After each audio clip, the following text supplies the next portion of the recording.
should not love my brother's widow, but I'm falling for you. Adrian's hand closed around Helena's wrist, pulling her away from Ashford's grip. "I cannot love my brother's widow," he said, his voice raw with emotion that belied his words. Then his mouth crashed down on hers in front of everyone. Gasps erupted. Ladies screamed. Fans snapped shut. The scandal of the season had just been born. England, 1861. The entrance hall of Harcourt House felt like a mausoleum, all black crepe and hushed voices, the very air heavy with the weight of recent death. Lady Helena Harcourt stood at the top of the grand staircase, in widow's weeds that hung loose on her too thin frame, watching the stranger who had inherited her prison. Lord Adrian Harcourt had his back to her, speaking with the butler in low tones that carried the crisp accent of a man who had spent years abroad. 8 years in India, the servants whispered. Edmund's younger brother, the spare who had fled before Helena, had even made her debut. He turned, and Helena's breath caught despite herself.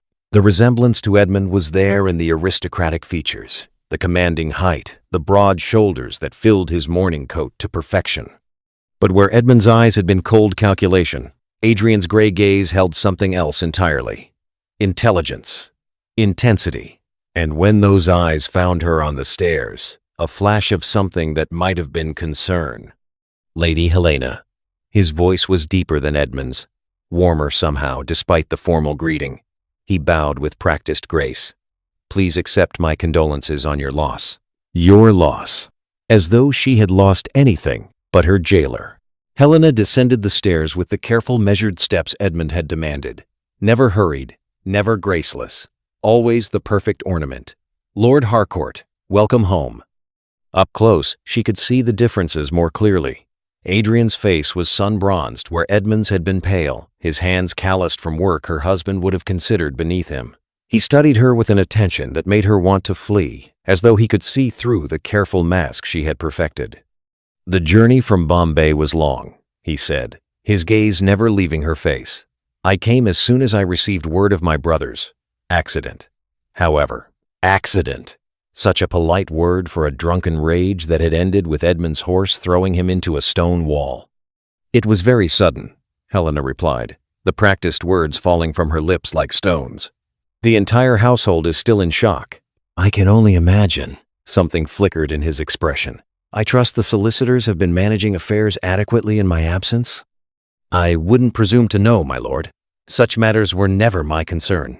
The look he gave her then was sharp, assessing. "Surely as mistress of this house." "I am merely a guest here now," Helena interrupted softly. "Whatever position I held died with your brother." She saw understanding dawn in his eyes, followed by something that looked disturbingly like anger, though not directed at her. Before he could respond, the butler cleared his throat. "My lord, the study has been prepared as you requested, and the Dowager Viscountess has sent word she will arrive from Bath within the week." Adrian's jaw tightened almost imperceptibly. "My mother is coming to London?" "She was quite insistent, my lord." Helena watched the play of emotions across Adrian's face, surprise, resignation, and beneath it all, what might have been relief. Edmund had driven his mother from this house years ago. That she would return now spoke volumes. "Very well." Adrian turned back to Helena. "Lady Helena, I wonder if you might join me for tea this afternoon. There are matters we should discuss regarding the household." It wasn't really a question. Helena recognized the steel beneath the courtesy, the assumption of authority that came with his title. Just like Edmund, a treacherous voice whispered. "They always start with gentle words." "Of course, my lord. Shall we say 4 o'clock?" 4 o'clock, he confirmed. Then, more softly, "And please call me Adrian. We are family, after all." Family. Helena nearly laughed at the absurdity. But she merely curtsied and withdrew, feeling his eyes on her back as she climbed the stairs to the small, sparse rooms that had been her world for 4 endless years. In her chamber, she sank onto the narrow bed and pressed shaking hands to her face. Another Harcourt man in residence. Another lord whose authority she lived under, whose moods would dictate her days, whose approval she would need for the smallest freedom. Through the window, she could see the gardens Edmund had forbidden her to walk alone, the conservatory where she had once dreamed of growing orchids, the locked pianoforte in the music room gathering dust. She had survived Edmund. She would survive this too. She had to. The solicitor's office smelled of leather and old paper, masculine authority made tangible. Helena sat with her hands folded in her lap, her widow's veil concealing her expression as Mr. Thornby droned through the particulars of Edmund's will. Adrian sat across from her, his posture perfect despite obvious travel fatigue. He had been back in England less than 48 hours. And to my beloved wife, Lady Helena Harcourt, I leave the sum of £500 per annum for her maintenance, provided she remains unmarried and maintains proper standards of conduct befitting the Harcourt name. Helena felt the words like a noose tightening. £500. Barely enough to live on, certainly not enough for independence. Furthermore, Thornby continued, adjusting his spectacles, Lady Helena shall remain under the guardianship and protection of my brother and heir, Lord Adrian Harcourt, Viscount Harcourt, until such time as she remarries with his express approval or reaches the age of 30 years. The silence that followed was deafening. I beg your pardon? Adrian's voice was dangerously soft. Thornby shifted uncomfortably. It is not unusual for a gentleman to make provisions for his widow's protection, my lord. Given Lady Helena's youth, she is but 25. Your late brother felt it prudent to ensure proper guidance. Guidance. Adrian's gray eyes had gone cold as winter steel. You mean control? I mean protection, my lord. Should Lady Helena wish to remarry, she would naturally require my permission. Adrian stood abruptly, moving to the window. Helena watched the rigid line of his shoulders, the white-knuckled grip on the window frame. My brother has made his widow a prisoner. My lord, I assure you the late Viscount's intentions were entirely honorable. Were they? Adrian turned, and Helena saw fury banked behind his eyes. Fury, and something else. Tell me, Thornby, is there provision for Lady Helena to establish her own household, to travel, to make any decision whatsoever without my approval? Thornby's silence was answer enough. Helena found her voice, though it emerged barely above a whisper. When do I turn 30, Mr. Thornby? In 5 years, my lady. October of 1866. 5 more years. 5 years of asking permission, of living under another man's authority, of being property rather than person. Adrian crossed to stand before her chair. When she looked up, his expression had gentled. Lady Helena, I want you to understand, I have no intention of exercising such control over your life. You are not a child requiring supervision. How many times had Edmund said similar words? In the beginning, before the kindness curdled into cruelty. You are very kind, my lord, Helena replied mechanically. I'm certain we shall manage perfectly well. Something flickered in his eyes. Disappointment, perhaps, that she didn't believe him. But why should she? The law had just handed her from one Harcourt man to another like a piece of furniture being passed between rooms. If there's nothing else, gentlemen, she said, rising with practiced grace, I find I am rather fatigued. Adrian moved to escort her, but she stepped back instinctively. His hand fell to his side. Of course, he said quietly. The carriage will take you home. I have additional matters to discuss with Mr. Thornby. Helena fled. Adrian stood in the doorway of what had been his sister-in-law's chambers and felt rage kindle in his chest. The rooms were monk-like in their austerity. A narrow bed, more suited to a servant than a viscountess. Plain white curtains at the windows. No books, no ornaments, nothing that spoke of personality or comfort. The wardrobe held only blacks and grays and dark blues, not the mourning of recent widowhood, but years' worth of colorless garments. This was not simply unfashionable. This was deliberate deprivation. Mrs. Moss? He called to the housekeeper, hovering nervously in the corridor. How long has Lady Helena occupied these rooms? The woman's weathered face creased with distress. Since shortly after the wedding, my lord. The late Viscount felt the main Viscountess's suite was too grand for a young bride. He said she would grow into it eventually. 4 years. Helena had lived like this for 4 years, while Edmund occupied lavish chambers 2 floors below. Adrian moved through the rooms methodically. In the writing desk, he found a diary, but the pages were empty, every entry torn out. In the bedside table, A well-worn prayer book with certain passages marked, "Wives, submit to your husbands. Let the wife see that she respects her husband." The music room yielded another revelation. A magnificent pianoforte sat shrouded beneath a dust cover, a heavy padlock securing the keyboard. "Mrs. Moss, this lock." "The late Viscount had it installed, my lord." The housekeeper's voice trembled. After Lady Helena played late one evening and disturbed his rest, he said a proper wife had no need of frivolous entertainments. Adrian's hands curled into fists. He had known his brother was difficult, controlling, prone to dark moods. But this was systematic cruelty. That evening, he found what he had been dreading. In Edmund's study, locked in a drawer whose key the butler reluctantly provided, Adrian discovered his brother's private journal. March 1858. She defied me again today, laughing with that Winters girl at the modist. I corrected her errors privately. She will learn. June 1858. Removed the novels from her chambers. Fiction encourages dangerous imagination in females. She wept.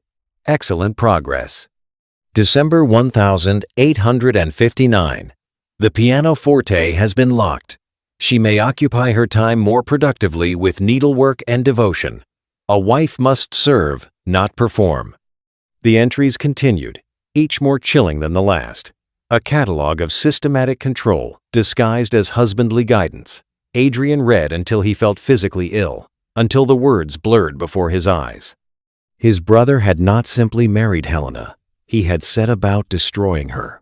And Adrian had been half a world away, blissfully ignorant, while it happened. Helena found the conservatory door unlocked for the first time in 2 years. She stood in the doorway, hardly daring to breathe, certain this must be some mistake. But the heavy bolt had been drawn back, and beyond the glass panes, February sunlight illuminated the overgrown interior like a promise. "I thought you might appreciate access to this space." She spun to find Adrian approaching along the garden path, hands clasped behind his back in that formal way he had. 3 days he had been in residence, and Helena had been carefully avoiding him, taking meals in her room, pleading headaches and fatigue. "The gardeners will clear it properly come spring," he continued, "but I saw no reason for it to remain locked in the interim." Helena's throat tightened. "Don't trust it," whispered the voice of hard-won survival. "Kindness is always a trap." "You needn't," she began carefully. "I have no particular interest in conservatories." "Don't you?" Adrian's gray eyes were too knowing. "Mrs. Moss mentioned you used to spend hours here, that you kept a journal of the orchid's growth." That journal was ash now, burned by Edmund along with her watercolors and sketchbooks. Another correction. "Mrs. Moss is mistaken," Helena said flatly. "I have never been fond of gardening." "I see." Adrian stepped closer, and Helena fought the urge to retreat. He moved slowly, deliberately, as one might approach a wild creature. "And you've never enjoyed music either, I suppose? Never played the pianoforte that sits locked in the music room?" Her heart hammered. "A wife's duties lie elsewhere, my lord." "Adrian," he corrected gently. "And what duties would those be, Helena? Sitting in colorless rooms? Speaking only when spoken to? Existing like a ghost in your own home?" The intimacy of her given name on his lips sent something dangerous through her chest. Anger. Longing. Terror. "You presume to know me, my lord." The title was deliberate now, a barrier. "We are strangers." "Then let us remedy that." He gestured toward the conservatory. "Walk with me. Talk with me. Let me know the woman my brother married." "Your brother knew me well enough." "Did he?" Adrian's voice hardened. "Or did he know only the creature he tried to make you?" Helena's breath caught. She stared at him, at this man who saw too much, who asked questions no one had asked in 4 years. "I found his journal," Adrian said quietly. "I know what he did to you." Shame flooded through her, hot and paralyzing. He knew about the corrections, the punishments, the systematic dismantling of everything she had been. Knew she had been so weak, so pathetic, that she had allowed it all to happen. "Then you understand," she whispered, "why I prefer to be left alone." She moved to flee, but his hand caught her wrist, gentle, So gentle it made tears spring to her eyes. Edmund's grip had always bruised. "Helena, please, look at me." She couldn't. If she looked, she would shatter.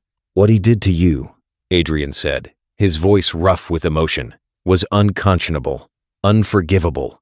But it was not your fault. Do you understand? You are not broken. You are not wrong. You are a woman who survived a monster. Every man says he's different." The words tore from her throat like broken glass. "Until he isn't." Adrian released her wrist immediately, stepping back to give her space. The loss of his warmth felt like winter. "I cannot promise to be perfect," he said. "I can only promise to try. To see you, Helena, not as property or ornament or reflection of my own glory, but as a person with her own thoughts and desires and worth." Helena wrapped her arms around herself, that familiar armor. "And what if I have no desires left? What if he took them all?" "Then we shall find new ones." Adrian's smile was sad, understanding. "Or perhaps rediscover the old. The conservatory is yours whenever you wish it. As is the pianoforte, once I've had that damned lock removed. As is every room in this house, every book in the library, every freedom you were denied." "Why?" The question emerged as a broken thing. "Why would you do this?" Adrian was silent for a long moment, his gray eyes searching her face. "Because," he said finally, "you deserve to live, Helena, not merely exist. And because I suspect the woman you were before Edmund broke you was someone extraordinary." He bowed then, formal and correct, and walked away before she could respond. Helena sank onto the stone bench beside the conservatory door, her whole body trembling. Through the glass, she could see the wild tangle of neglected plants, reaching toward light despite years of darkness. She had forgotten what hope felt like. It terrified her. Lord Percival Ashford arrived at Harcourt House 3 days later, all practiced sympathy and elegant mourning attire. Helena was in the morning room when Burton announced him, and her blood turned to ice at the name. She had known this moment would come, had dreaded it since the day Edmund died. "Lord Ashford," she murmured as he entered, offering a curtsy appropriate to his rank. He was handsome in the way poisonous things often are, golden-haired, blue-eyed, with a smile that never quite reached those cold, calculating eyes. He had been Edmund's closest friend, his companion in the clubs and gaming hells, witness to God knew what depravities. "My dear Lady Helena," he crossed to her, taking her hand and holding it far too long. "How grievously you must be suffering. Edmund's loss is a wound to us all." His thumb stroked across her knuckles, a gesture that appeared tender but carried unmistakable possession. "You are kind to call, my lord," Helena said, extracting her hand as subtly as possible. "Kindness?" Ashford's laugh held an edge. "No, my dear. This is duty. Edmund and I had an understanding, you see, concerning your future welfare." The door opened before Helena could respond. Adrian entered, and she had never been so grateful for an interruption in her life. "Ashford." Adrian's tone could have frozen champagne. "I wasn't aware you had called." "Harcourt." Ashford's bonhomie dimmed not at all. "My condolences on your brother's passing. I was just expressing to Lady Helena my commitment to honoring Edmund's wishes regarding her care." "Was that what you were doing?" Adrian positioned himself subtly between Helena and their visitor. "How thoughtful. Edmund and I were as brothers," Ashford continued smoothly. "We shared everything, our confidences, our pleasures, our plans for the future. He made me promise, should anything happen to him, that I would ensure Helena was properly looked after." The implication hung in the air like smoke. "Lady Helena is my responsibility now," Adrian said quietly. "I assure you her welfare is my foremost concern." "Of course, of course." Ashford smiled that serpent smile. "Though I wonder if you understand the particular nature of her needs, having been so long abroad. Edmund and I discussed at length the special attention required to keep her content." Helena felt nausea rise in her throat.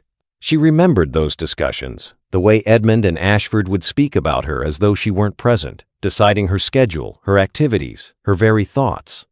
"I think," Adrian said, his voice dropping to something dangerous, "that Lady Helena is perfectly capable of expressing her own needs. Should she require anyone's particular attention, she will ask for it. Won't you, Helena?"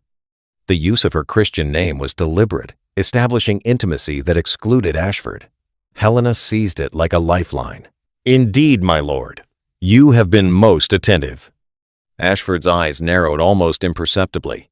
"How lovely. Though I do hope, Harcourt, that you'll allow me to call upon Lady Helena regularly. For Edmund's sake, you understand. He would want her to have familiar faces during this difficult time." "I shall consult Lady Helena's schedule," Adrian replied coolly, "and see when she might have availability for callers." It was a dismissal, politely phrased but unmistakable. Ashford recognized it as such. His smile turned brittle. "Of course. Lady Helena, I shall count the hours until we meet again." He bowed to her, then to Adrian. "Harcourt, do give your mother my regards when she arrives. I've always found the Dowager Viscountess to be a woman of exceptional discretion." When he left, Helena sagged against the nearest chair, her composure finally cracking. "He'll be back," she whispered. "Edmund promised me to him. I heard them, that last night, talking about when the mourning period ended." "Helena." Adrian was before her, not touching but present, solid. "You belong to no one. Not to me, not to Ashford, not to Edmund's memory. Do you understand?" She wanted to believe him. God, how she wanted to believe him. But she had heard the certainty in Ashford's voice, the ownership, and she knew, with cold clarity, that this battle had only just begun. Some days later, the Dowager Viscountess Beatrice Harcourt descended upon Harcourt House like an avenging angel dressed in lavender silk. "My dear child," she declared upon seeing Helena, pulling her into an embrace that smelled of rosewater and determination. "What has that monster done to you?" Over the following weeks, Beatrice orchestrated Helena's transformation with military precision. Modistes were summoned, wardrobes ordered in jewel tones that made Helena's auburn hair gleam. The pianoforte was unlocked, tuned, opened. Dancing masters arrived at tea time. "I don't remember the steps," Helena protested as Adrian bowed before her in the ballroom, the dancing master watching critically. "Then we shall learn together," Adrian said, taking her hand. His touch was warm through her glove. When his other hand settled at her waist, Helena's breath caught. She had forgotten the intimacy of the waltz, the way a man and woman moved together as one. "Follow my lead," Adrian murmured. "Trust me." They began to move, and Helena stumbled immediately. "I can't." "Yes, you can." His grip steadied her, his gray eyes holding hers. 1, 2, 3. 1, 2, 3. There, you see? They turned across the polished floor, tentative at first, then with growing confidence. Adrian led with patient strength, adjusting his steps to accommodate her hesitation, never rushing, never critical. "You're smiling," he observed quietly. Helena touched her face in wonder. She was. When had she last smiled, without calculating whether it was permitted? "You dance beautifully, my lord." "Adrian," he corrected, spinning her gently. "And you're a natural. I suspect you were quite sought after during your first season." The memory surfaced unbidden ballrooms full of eager partners, her dance card always full, the sheer joy of music and movement. "I was," she admitted, "though that seems another lifetime ago." "Then we shall reclaim it." Adrian's expression was fierce. "Every moment he stole from you, every joy he forbade, we shall take them all back." Later that week, Helena returned to the pianoforte. Her fingers trembled over the keys, 4 years of disuse, making them stiff, uncertain. Then she began to play. The music came haltingly at first, but muscle memory proved stronger than fear. Chopin Nocturne, one she had loved, filled the music room like a prayer answered. When she finished, she found Adrian standing in the doorway, his expression unreadable. "Don't stop," was all he said. So she didn't. Lady Constance Pemberton's spring soirée was the first true test. Helena stood in the entrance to the glittering drawing room, her new gown of emerald silk, a declaration of defiance against Edmund's ghost. Beatrice had insisted on the color it brought out Helena's eyes, made her skin luminous, transformed her from shadow into substance. "Ready?" Adrian offered his arm. Helena placed her hand on his sleeve, feeling the solid strength beneath fine wool. "As I'll ever be." They entered together, and the room seemed to still. Helena recognized the faces of women who had pitied her, men who had watched her gradual disappearance with indifference. Now they stared as though witnessing a resurrection. Lady Helena. Lady Constance glided toward them, her sharp eyes missing nothing. "How absolutely radiant you look! And Lord Harcourt, what a pleasure to have you back in London. India has clearly agreed with you." Lady Constance. Adrian bowed. "Thank you for including Helena in your invitation. It's past time she rejoined society." Indeed. Lady Constance's gaze moved between them with speculation. "Though I must say, the transformation is remarkable. We were all so concerned during your mourning, my dear. You seemed quite diminished." "The Dowager Viscountess has been very kind," Helena replied carefully. "Nonsense." Beatrice appeared at Helena's other side. The girl simply needed proper nourishment and pleasant company, both of which were sorely lacking. The barb was subtle but unmistakable. Around them, conversation resumed, but Helena felt the weight of attention, heard the whispers beginning. "Is that truly Helena Harrington? I scarcely recognized her." Remarkable, isn't it? Though one does wonder about the propriety living with the new Viscount so soon after Edmund's death. The Dowager is in residence. Surely that provides adequate chaperonage? Still, the way Harcourt looks at her. Helena's chest tightened. This was a mistake. They should leave. Before the gossip. "Dance with me," Adrian said quietly. She looked up at him, startled. "My lord, I don't think." Adrian. His gray eyes held hers, steady and sure. "And I do think. Let them whisper, Helena. Let them see you alive." Before she could protest, Lord Ashford materialized beside them. "Lady Helena." His smile was all charm, but his eyes were ice. "How unexpected to find you out in society. I had thought you still deep in mourning." "Life continues, Lord Ashford," Beatrice interjected coolly, "even in grief." Indeed. Ashford's gaze lingered on Helena's décolletage in a way that made her skin crawl, though Edmund would be distressed to see his widow in such vibrant colors. "He always preferred you in more subdued tones." The possessive made Adrian's jaw tighten. "Lady Helena is no longer subject to Edmund's preferences," he said quietly. "She makes her own choices now." "Does she?" Ashford's smile sharpened. "How progressive, though I wonder if she truly understands the consequences of such independence. Edmund and I discussed at length the importance of proper guidance for her. He trusted me to ensure she remained on the correct path." "Then Edmund's trust was misplaced," Adrian replied. "Helena needs no guidance beyond her own judgment." Curious. Ashford's eyes moved between them. "You speak with such authority, Harcourt, almost as though you've developed a personal interest in your brother's widow. How very familiar." The implication hung in the air like poison. Helena found her voice. "If you'll excuse us, Lord Ashford, I believe Lord Harcourt promised me a tour of Lady Constance's conservatory." It was a transparent escape, but Adrian seized it immediately. "Indeed, Lady Constance was just telling me about her orchid collection." They fled through the French doors into the garden, leaving Ashford watching with that serpent smile. In the relative privacy of the terrace, Helena pressed a hand to her racing heart. "He knows," she whispered. "He sees what's happening between us." "What is happening between us, Helena?" She looked up at Adrian's face, illuminated by lamplight spilling from the drawing room. Handsome, intent, dangerous, in ways Edmund never was, because this man could hurt her not through cruelty, but through hope. "I don't know," she admitted, "but Ashford will use it against us. He'll claim that I'm unfaithful to Edmund's memory." Adrian's laugh was bitter. "Let him. Let them all think what they will. Edmund deserves no loyalty from you." "But the scandal?" "There's no scandal in a widow being courted properly." Adrian caught her hands, his grip warm and sure. "Let me court you, Helena, properly, publicly, so there can be no question of impropriety. Let me show you what it means to be valued, not controlled." Helena's heart thundered. "The tongue will be merciless." "Then let them talk." His thumb stroked across her knuckles, gentle where Ashford's touch had been grasping. "I've spent 8 years not caring what London society thinks. I can bear their gossip. Can you?" Could she?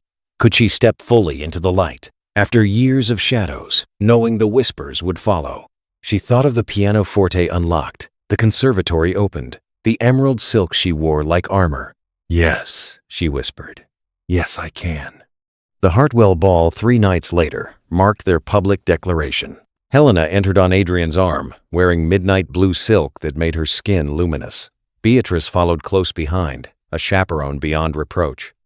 But everyone present understood what they were witnessing: Lord Adrian Harcourt, most eligible bachelor in England, escorting his brother's widow to her first ball since emerging from mourning. The whispers were immediate and delicious. Bold of him, wouldn't you say? The poor girl looks utterly transformed. Can this be the same Lady Helena who seemed half dead last season? They make a striking pair, though one does wonder about the propriety. Adrian seemed utterly unconcerned with propriety. He procured Helena champagne, introduced her to acquaintances, kept her close with a hand at the small of her back that felt both protective and possessive. When the orchestra struck up a waltz, he turned to her with a small bow. "Lady Helena, would you do me the honor?" The ballroom seemed to hold its breath. Dancing the waltz together would be a declaration, visible proof of courtship that no amount of chaperonage could disguise. Helena placed her hand in his. "The honor is mine, my lord." "Adrian," he murmured as he led her onto the floor. They assumed position, his hand at her waist, hers on his shoulder, their joined hands extended. For a moment, they simply stood there as couples swirled around them. "I haven't waltzed in 4 years, Helena confessed. "Not since." "I know." Adrian's gray eyes held hers. "But you remembered the steps in the ballroom at home. Trust your body, Helena. It remembers joy even when your mind is forgotten." The music swelled, and they began to move. Helena stumbled slightly on the first turn, but Adrian's lead was sure, his grip steadying without controlling. 1, 2, 3. 1, 2, 3.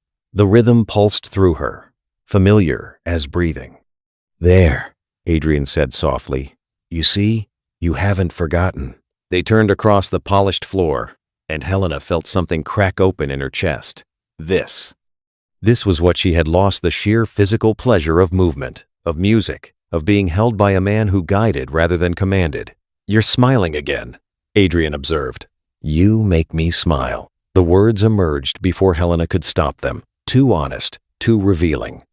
Adrian's hand tightened slightly at her waist. "Good. I intend to make you smile every day for the rest of your life, if you'll allow it." Helena's breath caught. "Adrian." "I know it's too soon," he interrupted gently. "I know you need time to heal, to remember who you are without someone controlling every breath. But I want you to know my intentions, Helena. I'm not playing games. I'm not being kind for appearance's sake." "Then what are you doing?" His gray eyes were molten silver in the candlelight.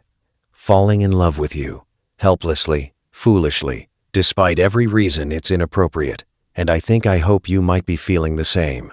Helena couldn't breathe, couldn't think past the thundering of her heart. 4 years of numbness, and now this sensation flooding back like blood to a sleeping limb, painful and necessary, and utterly overwhelming. "I don't know what I'm feeling," she admitted. "I don't know if what I feel is real or simply relief that you're not him." "Then we'll discover it together." Adrian spun her gently through a turn. No pressure, no demands, just possibility. Around them, the ton watched with avid interest. Helena could feel their stares like brands against her skin. "They're all watching us," she murmured. "Let them watch." Adrian's smile was fierce. "Let them see that you're alive, Helena, that you survived, that you're choosing to live again, and no one, not Edmund's ghost, not Ashford's threats, not society's judgment can stop you." The waltz ended, but Adrian didn't release her immediately. For one suspended moment, they stood in the center of the ballroom, his hand still at her waist, her hand still on his shoulder. Then he bowed, she curtsied, and the spell broke. But as Adrian led her from the floor, Helena heard the whispers erupting like wildfire. "Did you see the way he looked at her?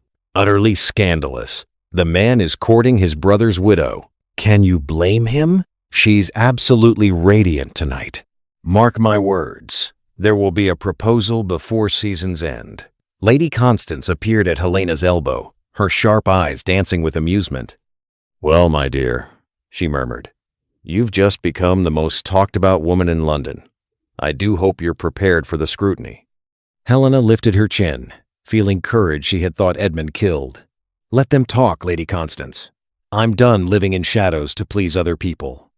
Lady Constance's smile was approving. "Excellent. In that case, you simply must tell me all about Lord Harcourt's time in India. I'm dying to know what sort of man emerges from 8 years abroad." As they spoke, Helena felt Adrian's presence at her back, steady and sure. And for the first time in 4 years, she felt something that might have been hope taking root in the ruins of her heart.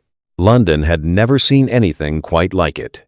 Monday found them promenading through Hyde Park during the fashionable hour, Helena's hand tucked into Adrian's arm as they nodded to acquaintances whose stares burned like brands. Beatrice trailed behind, propriety's token guardian, though everyone present understood what they were witnessing. The Viscount courts his brother's widow.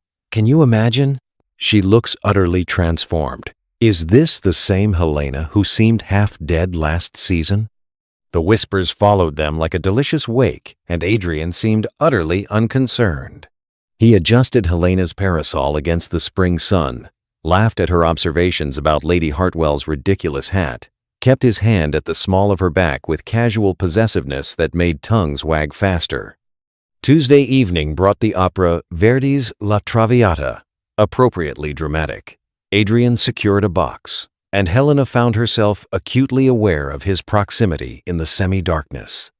When Violetta sang of forbidden love, his hand found hers in the shadows, thumb tracing circles against her palm that made coherent thought impossible.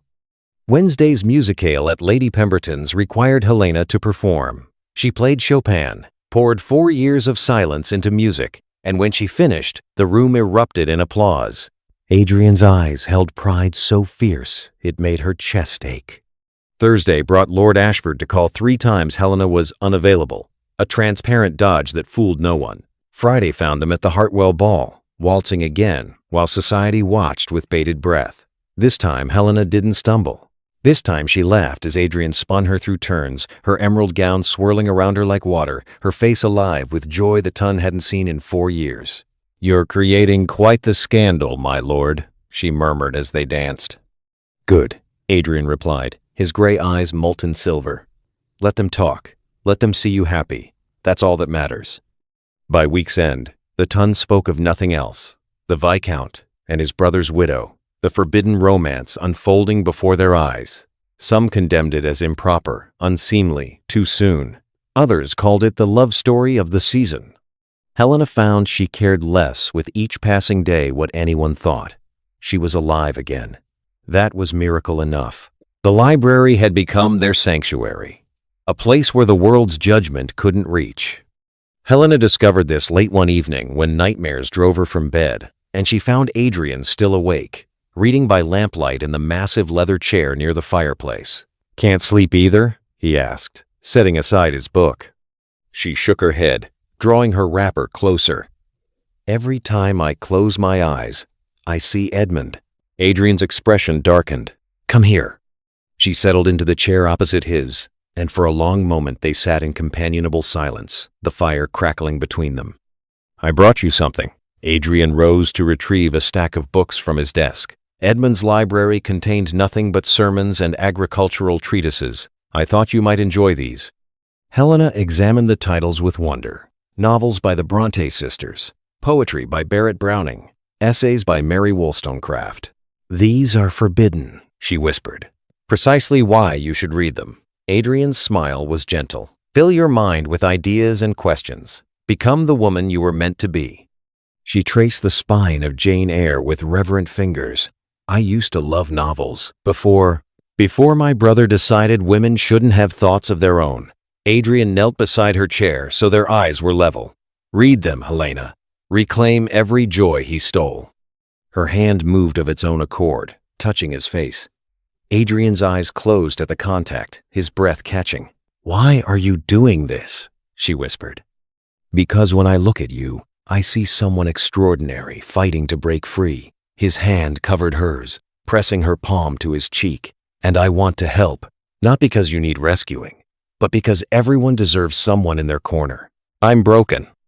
"No, You're wounded. Wounds heal, Helena, given time and care and the right conditions. The moment stretched between them, charged with possibility. Helena leaned closer, drawn by something deeper than attraction. Adrian met her halfway, his breath warm against her lips. Then he stopped, a hair's breadth away. I need you to be sure, he murmured. Sure that this is what you want, not just gratitude for basic kindness. I'm not sure of anything, Helena admitted, except that when I'm with you, I remember what it feels like to breathe.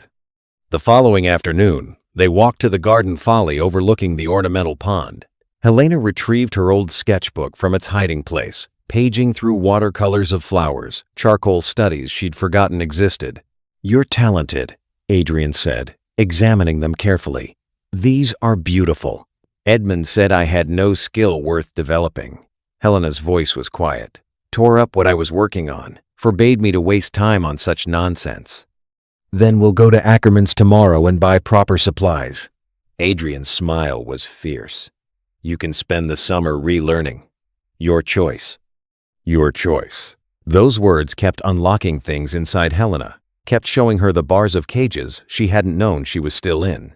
Kiss me, she said suddenly. Adrian went very still. Helena. I'm sure. I want to know what it feels like to be kissed by someone who sees me, really sees me. Adrian's hand cupped her jaw, achingly gentle. As you wish. His lips met hers soft, questioning. Helena didn't pull away. She leaned into the kiss, tasting possibility and promise and the beginning of love. When they parted, both breathing hard, Adrian rested his forehead against hers. I'm falling in love with you, he whispered, and it terrifies me. Then don't lose me, Helena said fiercely. Fight for this. For us. A note arrived 3 days later, delivered by a footman Helena didn't recognize. My dear Helena, I grow impatient with your continued avoidance. Let me be clear. I have sworn statements placing you in violent argument with Edmund on the day of his death. I have his letters expressing concern about your erratic behavior. I have witnesses who will testify you drove him to distraction. Marry me willingly by season's end, or I will see you tried for murder. The choice is yours. Your devoted servant, Ashford. Helena's hands shook so violently she dropped the letter. It fluttered to the floor, like a dead bird. Murder. He was threatening to accuse her of murder. She thought of that final argument, Edmund's hands around her throat, his face purple with rage. He'd ridden off drunk because she dared to want freedom. If she told that truth, would anyone believe her? Or would they see a rebellious wife who'd driven her husband to his death? She loved Adrian too much to destroy him. The realization struck with devastating clarity. She had fallen completely, irrevocably in love with Adrian Harcourt, which meant she had to let him go. When Adrian found Helena an hour later, she had composed herself into the perfect mask Edmund had taught her. Calm, controlled, emotionless. Helena, I've been looking everywhere. He stopped, seeing her face. What's happened? I've been thinking about us, about the scandal we're creating. Her voice was carefully neutral. Adrian's eyes narrowed. What brought this on? Reality, my lord. The formal address was deliberate, a barrier. You've been very kind, but kindness isn't foundation enough. The ton will never accept us. It's better if we end this now. Before what? Adrian crossed to her in 2 strides. Helena, what has Ashford done? Nothing. I simply... Don't lie to me. His hand settled on her shoulders, gentle but firm. What did he threaten? Helena tried to pull away, but Adrian held her gaze, relentless.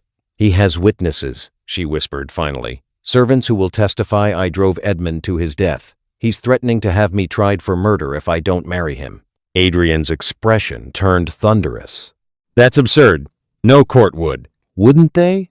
Helena's laugh was bitter. A rebellious wife arguing with her husband hours before his fatal accident? Adrian, they would hang me. Then we'll fight it, together. No. Helena stepped back, breaking contact.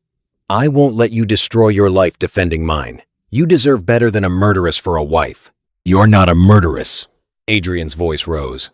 Edmund's death was his own drunken recklessness. You did nothing wrong. Except want to be free. Tears spilled down her cheeks. In the eyes of the law, that makes me guilty. Adrian pulled her into his arms despite her resistance. I'm not letting you go. Do you understand? I will not let you sacrifice yourself to protect me. You don't understand. I understand that I love you. He tilted her face up to his. That I will fight heaven and earth to keep you safe. That I would rather face scandal at your side than respectability without you. Before Helena could respond, Adrian's mouth claimed hers with desperate hunger.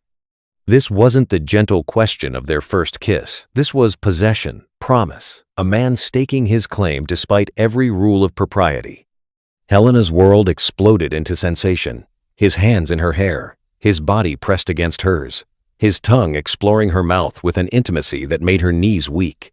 4 years of numbness shattered beneath the onslaught of desire. When they finally broke apart, both gasping for air, Helena touched her lips in wonder. I love you, she whispered. God help me. I love you so much. Then trust me. Adrian's forehead rested against hers. Trust that together we're stronger than Ashford's threats. Trust that love is worth fighting for. Helena wanted to believe him, wanted to think they could overcome scandal and legal threats and society's condemnation. But fear had been her companion for 4 years, and it whispered that hope was dangerous. I need time, she said finally, to think. Adrian's jaw clenched, but he nodded. Time.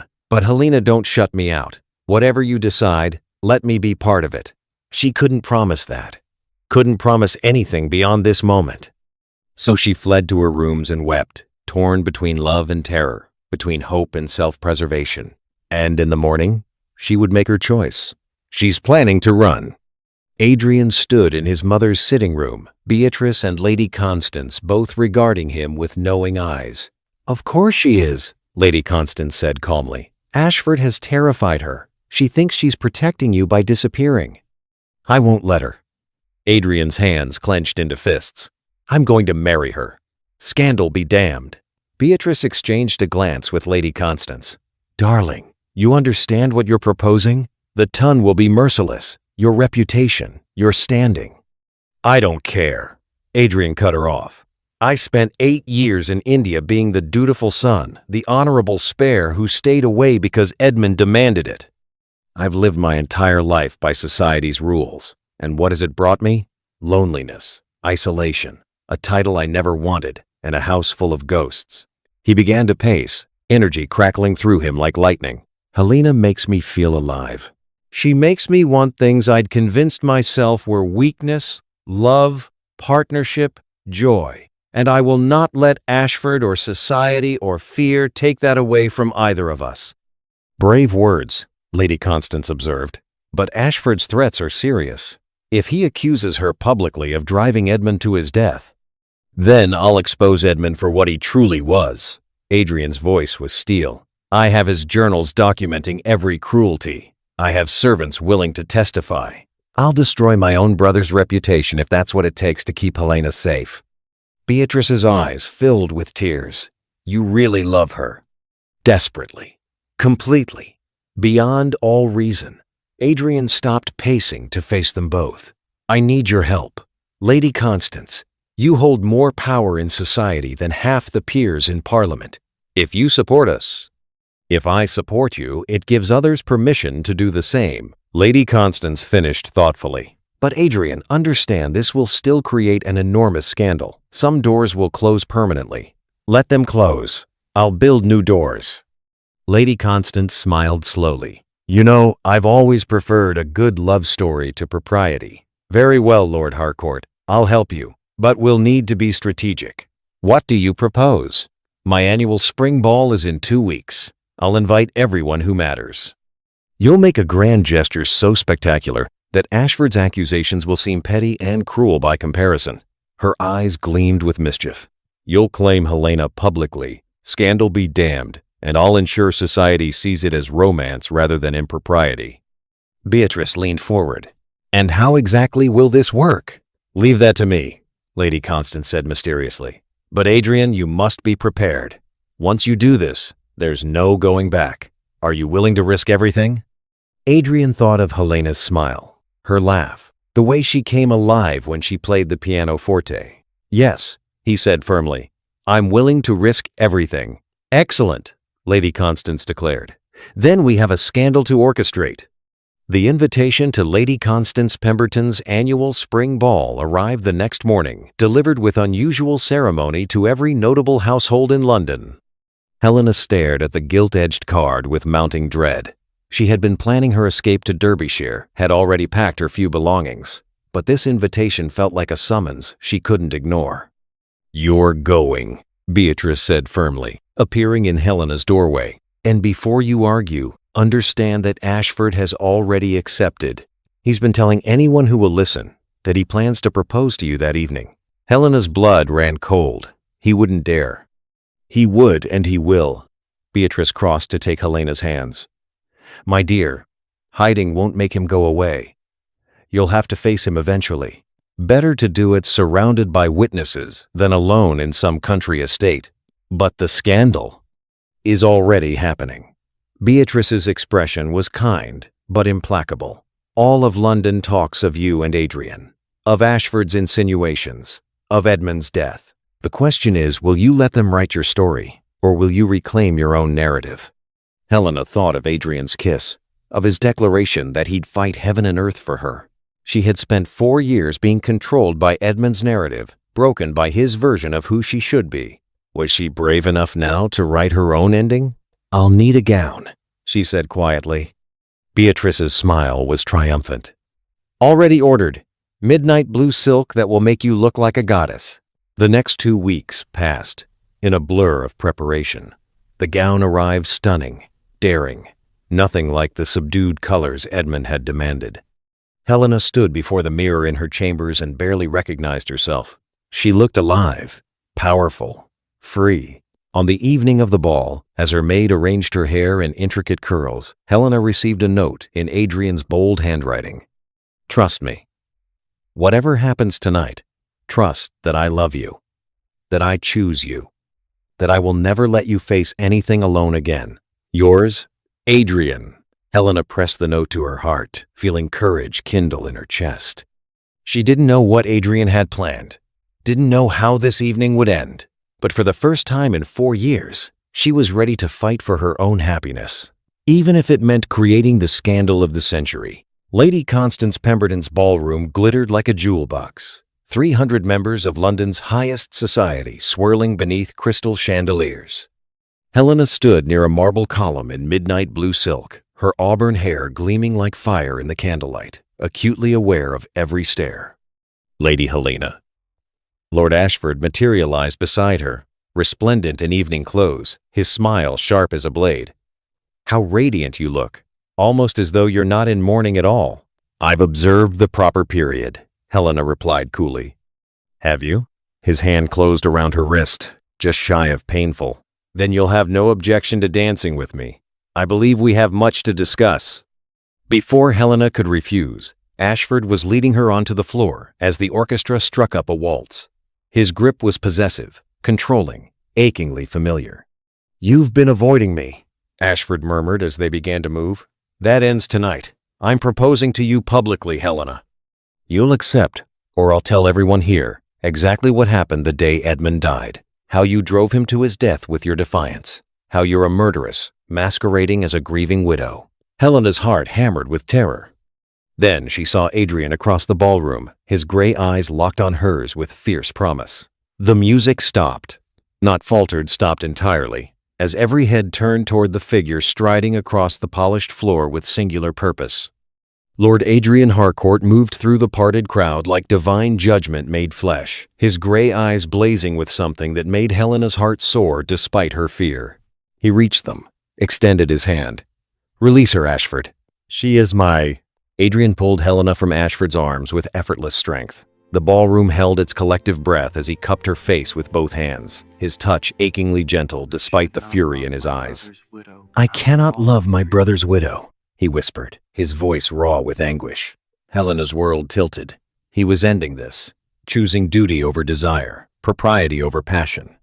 Then Adrian's expression transformed into something fierce and certain and utterly unbreakable.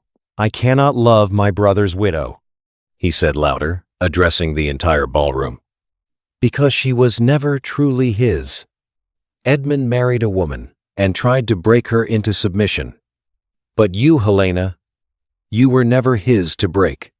His mouth claimed hers in a kiss that shattered every rule of propriety. Helena gasped against his lips, and Adrian deepened the kiss, his arms pulling her close, as though she were the only solid thing in a tilting universe. She tasted his desperation, his love, his absolute refusal to let fear win. Somewhere in the distance, women screamed. Men shouted. The scandal erupted like wildfire. But Helena kissed him back with 4 years of suppressed desire, wrapped her arms around his neck, and claimed her freedom in front of 300 witnesses. When they finally parted, both breathing hard, Adrian kept her cradled against his chest. "Mine," he said simply. "To her, to Ashford, to everyone watching. She's mine to protect now, and I dare anyone to challenge that." "You struck her?" Lord Ashford's voice rang with manufactured outrage. "This is obscene, unnatural. She's your brother's widow, Harcourt. You dishonor his memory." "His memory deserves no honor," Adrian said coldly. Gasps rippled through the crowd. Ashford's smile turned vicious. "Careful what you say. You weren't here these past 4 years. You don't know what truly happened. Don't know that she drove Edmund to his death. The accusation hung in the air like poison." "She argued with him the day he died," Ashford continued, playing to the crowd. "Threatened to leave him. He rode off in distress, and hours later was dead. Some might call that murder, my lords and ladies, or at the very least, a wife's cruel neglect that led to tragedy." Helena felt every eye turn to her, felt the judgment pressing down like suffocating weight. Then she thought of Adrian's kiss, of the pianoforte unlocked, of 4 years surviving Edmund's cruelty. She had not survived hell, only to be silenced now. "You're right, Lord Ashford," Helena said, her voice carrying clearly across the ballroom. "I did argue with Edmund that day." Whispers erupted. Adrian's hand tightened on hers, but he didn't try to stop her. "I told him I wanted a separation, that I couldn't live as his possession any longer. And do you know what he did?" Helena's eyes blazed. "He put his hands around my throat and squeezed until I couldn't breathe, until Mrs. Moss pulled him off me." The ballroom went deathly silent. "Edmund Harcourt spent 4 years systematically destroying me," Helena continued, her voice growing stronger. "He locked me in sparse rooms, forbade my music, my art, my friends, controlled every breath I took and called it love. That final day, when I found the courage to leave, he rode off drunk, in a rage, not because I drove him to it, but because he couldn't bear that I'd discovered I was a person, not property." "Lies," Ashford snarled, but his face had gone pale. "Truth," said Mrs. Moss, stepping forward from where she'd been standing with the servants. "I witnessed it all, the cruelty, the control, the violence that final day. Lord Edmund's death was his own doing, born of drink and fury that his wife dared to want freedom. And I fled to Bath years ago," Beatrice added, her voice ringing with authority, "because I couldn't watch my eldest son become the monster his father raised him to be. I returned only when Adrian asked me to help Helena reclaim what Edmund had stolen." Adrian released Helena's hand only to step toward Ashford, his fist connecting with the Earl's jaw with a crack that echoed through the ballroom. Ashford stumbled backward, touching his bleeding lip. "That," Adrian said pleasantly, "is for threatening the woman I love. Touch her again, speak to her again, and I'll do far worse. Are we clear?" Ashford fled. Into the stunned silence, Lady Constance Pemberton's voice rang out clear and commanding. "Well," she declared, standing on a chair with her champagne glass raised high, "I believe we've just witnessed something extraordinary. Not a scandal, but a love story." She looked down at Adrian and Helena with warm approval. "A woman finding her voice after years of cruel silencing.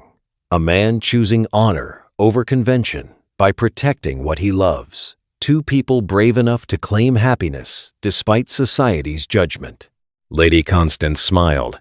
"I, for one, think it's absolutely magnificent." The ballroom remained frozen, balanced on a knife's edge between condemnation and acceptance. Then Beatrice raised her glass. To my son and the woman who taught him that true honor means fighting for love. Lady Prescott joined in. Then Lord Melbourne, grudgingly. Then others, a growing wave of support that wasn't universal but was enough. Enough to matter. Adrian turned to Helena and in one fluid motion, dropped to one knee. Lady Helena Ashton Harcourt, he said, his voice carrying to every corner of the ballroom. I know this is scandalous. I know we've just created the greatest spectacle London has seen in years. I know half this room thinks I'm a fool. He pulled a ring from his pocket, an emerald that caught the candlelight like captured fire. But I don't care about any of that. I care only that you're free, that you can wake each morning and choose your own path, be who you were always meant to be. His gray eyes held hers with devastating intensity. I'm not asking you to marry me out of obligation or to salvage reputation. I'm asking because I love you, because I want to spend every day for the rest of my life watching you discover joy. Helena's vision blurred with tears.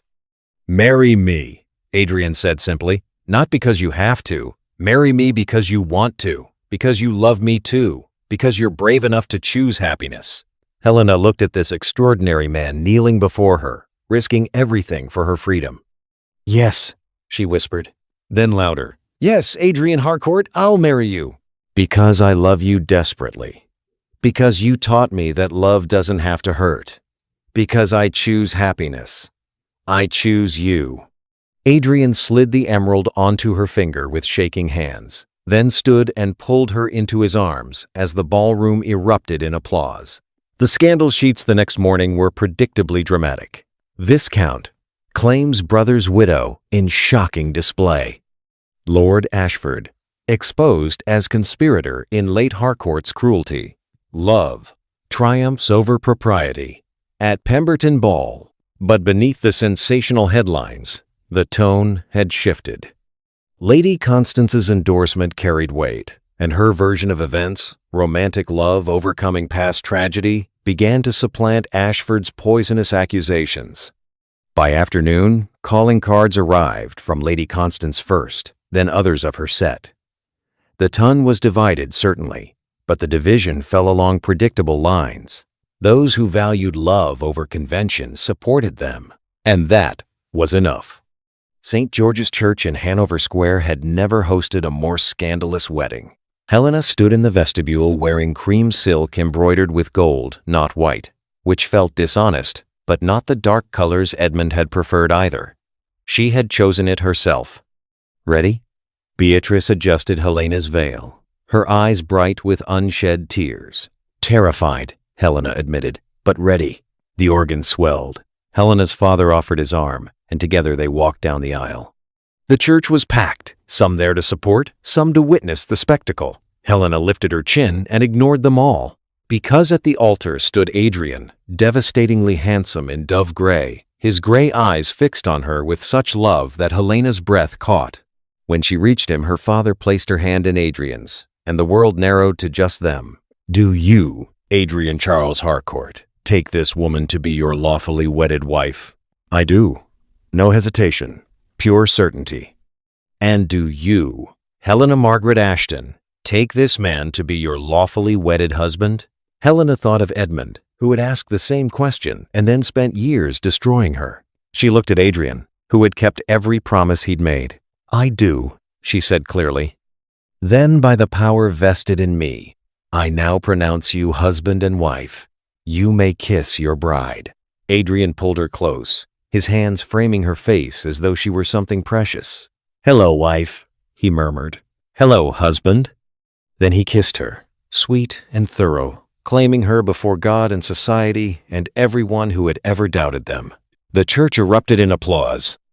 At the wedding breakfast afterward, toasts flowed freely, celebrating love that had conquered fear, scandal, and society's judgment.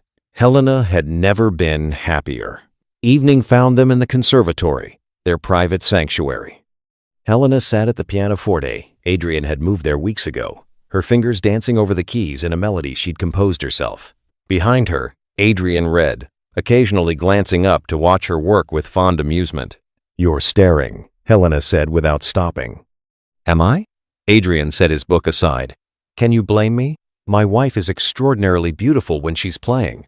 Wife. The word still sent a thrill through her. The music ended, and Helena turned on the bench to face him. "Dance with me?" she asked. "There's no music." "There's always music." She began to play again. A waltz. Simple, but lovely. Adrian stood and offered his hand with a formal bow. "May I have this dance, Lady Harcourt?" "You may, Lord Harcourt." They waltzed through the conservatory, between orchids and climbing vines, under glass that showed them stars.